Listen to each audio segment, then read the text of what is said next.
যে প্রফেসর ইউনূস সাহেব নিজেই বলেছেন, we can't afford to fail. আমরা ব্যর্থ হতে পারি না। ওনার ওখানেই থাকতে হবে, that is the bottom line. নির্বাচিত সরকার আসলে তাদের ভিতরে যে গুন্ডা বান্ডা লুটেরা তন্ত্র থাকে দলের ভিতরে, একজন লুটেরা তন্ত্রকে তারা ঠিক করতে পারে না, নিয়ন্ত্রণ করতে পারে না।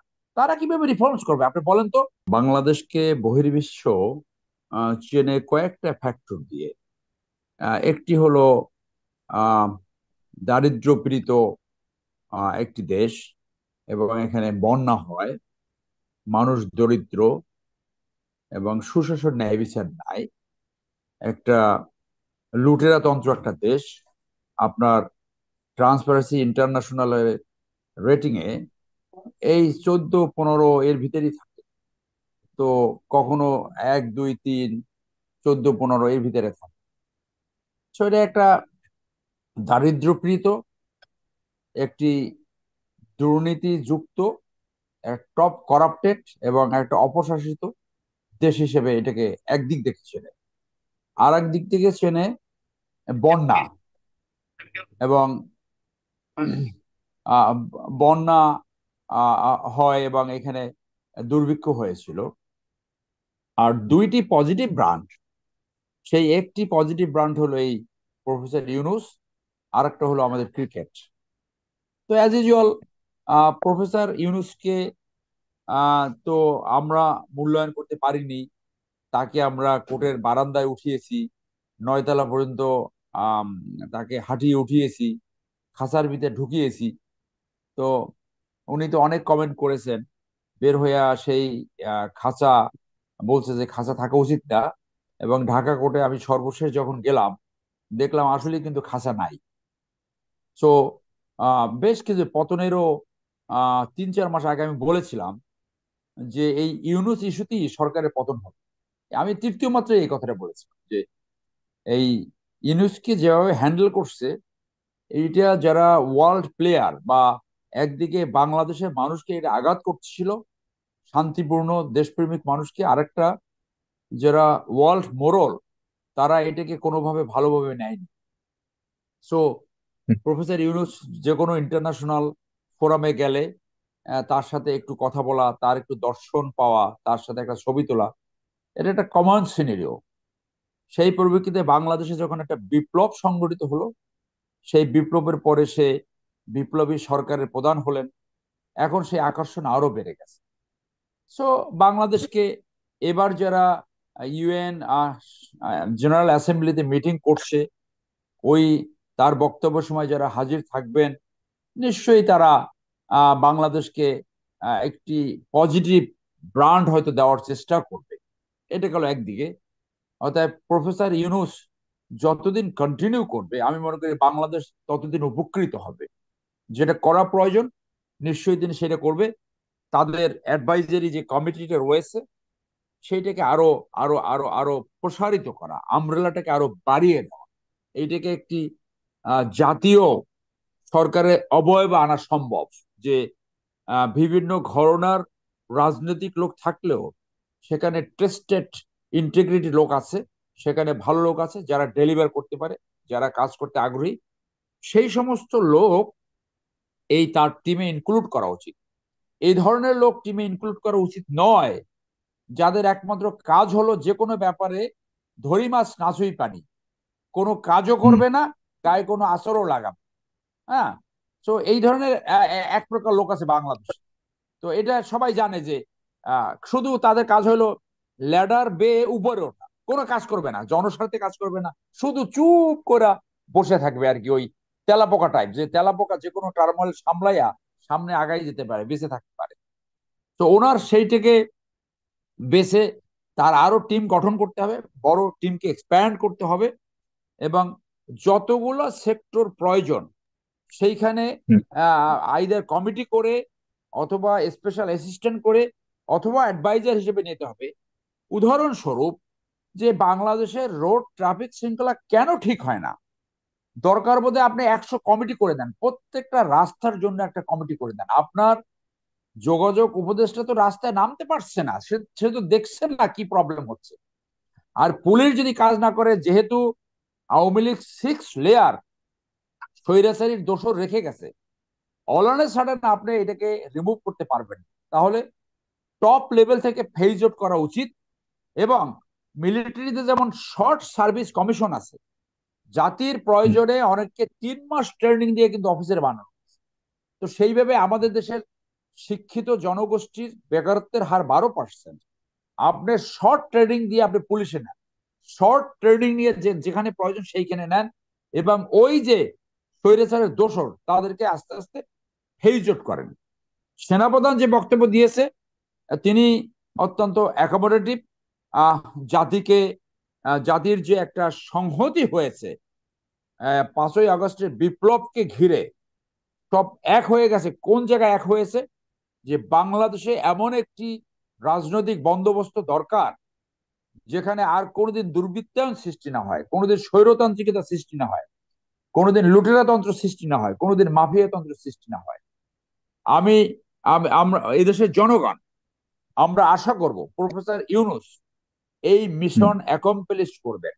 তিনি নিজেই বলেছেন মিশন যে উই অ্যাকমপ্লিশ করবে ক্যানট বলতে কোন মিশনটা অ্যাকমপ্লিশ করবে বলে আপনি মনে করেন, এবং যে সেনা ডু। প্রধানের বক্তব্যটা আমি যদি আপনার কাছ থেকে তিনি এই পর্বে জানতে চাইছিলাম যে তিনি আন্তর্জাতিক পরিমণ্ডলে বলছি, ডক্টর মোহাম্মদ ইউনূসের এই সফরটা কতটা গুরুত্ব রাখবে, কতটা প্রভাবান্বিত করবে আহ অন্যান্য দেশের উপরে, কতটা আমাদের প্রভাব আমরা রাখতে পারবো, এবং আমাদের উপরে যে অন্যান্য দেশগুলির প্রভাব রয়েছে বিগত সময়গুলিতে সেগুলি থেকে কতটুকু আমরা কাটিয়ে উঠতে পারবো, এই সফরটা কেন্দ্রিক আপনার কাছ থেকে এই পর্বে মন্তব্য চেয়েছিলাম। যেহেতু আপনি সেনাপ্রধানের কথা উঠালেন এবং আভ্যন্তরীণ রাজনীতি নিয়ে কথা বলছিলেন, আপনার কাছে আমি জানতে চাই সেনাপ্রধান, আপনি একজন সেনা অফিসার ছিলেন, সেনাপ্রধানের ওই বক্তব্যটুকু যে যাই হোক 18 মাসের ভিতরে নির্বাচন দিব, আমি এই যাই এটাকে হোক বলতে কি বোঝাচ্ছে? আমি আমি এটাকে এইভাবে দেখি, আগের অংশটা শেষ করি।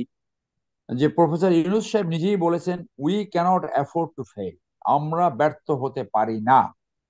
ওনার ওখানেই থাকতে হবে, that is the bottom line. তাহলে ব্যর্থ যদি না হতে চান, তাহলে তার এই বিপ্লবের যে উদ্দেশ্য সেই উদ্দেশ্যকে সফল করতে হবে। সেইটা সফল করতে হুম, হলে রাজনৈতিক বন্দোবস্ত চেঞ্জ করতে হবে। রাজনৈতিক হুম, বন্দোবস্ত চেঞ্জ করতে হলে দুটি জিনিস সামনে আনতেই হবে। একটা হলো সংবিধানকে পরিবর্তন করা। আমি সবসময় বলি এটাকে রিরাইট করতে হবে। এই সংবিধান যেটাকে স্বৈরতান্ত্রিকতা সৃষ্টি করে, এই সংবিধান দিয়ে আসলে হবে না। এটা দিয়ে জন আকাঙ্ক্ষা এবং বিপ্লবের আকাঙ্ক্ষা পূরণ হবে। 2 নম্বর হলো এক্সিস্টিং যে রাজনৈতিক দলগুলো আছে তাদেরকে এমন ভাবে মডিফাইড হতে হবে যে তারা বিপ্লবের আকাঙ্ক্ষাকে ধারণ করে, অথবা হুম। নতুন পলিটিক্যাল বন্দোবস্ত হতে হবে, নতুন রাজনৈতিক দল আসতে হবে। এটা আমি ব্যক্তিগত মনে। সেনাপ্রধান যেটা বলেছেন, যে কোনো পরিস্থিতিতে, এখন মনে করেন উনি 18 মাসে একটা কথা বলেছেন, প্রফেসর ইউনূস বললেন না 18 মাসে কিছুই করা যায় নাই, দেখা গেল একটা দুর্নীতিবাজের শাস্তি দিতে পারলো না, একটা গণহত্যাকারীর বিচার শেষ করতে পারলো না, একটা দুর্বৃত্তকে আপনার শাস্তির সম্মুখীন করতে পারলো না, চাঁদাবাজি বন্ধ হলো না, চাঁদাবাজির চেঞ্জ হলো, চাঁদাবাজি আরো বেড়ে গেছে, কিছুই করতে পারলো না। এবং মানুষ দিন দিন আরো তখন এগ্রিপ্ট হয়ে যাবে। তখন যদি বলে যে আমাদের এই ডাস্ট পরিষ্কার করার জন্য আরো সময়ের প্রয়োজন, আমি মনে করি সেই জন্য বলছে যে কোনো পরিস্থিতিতে, মনে করেন অন্তর্বর্তী সরকার, বিপ্লবী সরকার বললো না আমাদের আরো সময় দরকার, সেটাকেও তিনি হুম। সমর্থন জানাবেন বলে আমি মনে করি। অর্থাৎ অন্তর্বর্তীকালীন সরকার, বিপ্লবী সরকার যে সিদ্ধান্ত নেবে সেইটাকে তিনি সমর্থন দিবেন।